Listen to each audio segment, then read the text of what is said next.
அப்போ செல்வப்பிறந்தையவர் மாதிரி நான் ஒரு பேட்டை ரவுடியாக இல்லாமல் இருக்கிறேனே. செல்வப்பிறந்தையவர்கள் மாதிரி ஒரு ஹிஸ்ட்ரி ஷீட்டராக, ஒரு குண்டாவா, இதற்கு முன்பு அவர் இருந்த கட்சியில் போய் காங்கிரஸுடைய அலுவலகத்தை தாக்கி விட்டு இன்றைக்கி அதே அலுவலகத்தில் வந்து அந்த கட்சியினுடைய தலைவராக உட்காந்துருக்கார். அதாவது கர்ம வீரர் காமராஜர் ஐயா இருந்த கட்சி எல்லாம் பாருங்கள், அந்த எந்த கட்சியில் எப்படிப்பட்ட மனிதர்கள் அமர்ந்திருக்கிறாங்க. அதனால் தமிழக மக்கள் என்னை வந்து செல்வப்பிறந்தையவர் பூரா 3ஆம் தர ரவுடி என்று சொல்லாமல் இந்த மாதிரி அங்கே போகிறார் இங்கே போகிறோன்னு சொன்னால் அதை நான் பெருந்தன்மையை ஏற்றுக்கிறேங்கண்ணா.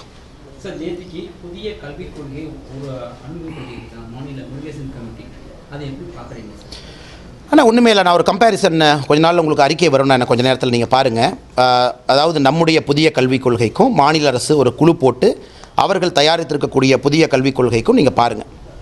குறிப்பாக வந்து நாம் பேஜ் நம்பர் 13 4.11 நம்முடைய புதிய கல்விக் கொள்கை படித்தீங்கன்னா முதலாக நாம் சொல்லுகின்றோம் 2020 புதிய கல்விக் கொள்கை அந்த ஆராய்ந்து கொண்டு வந்த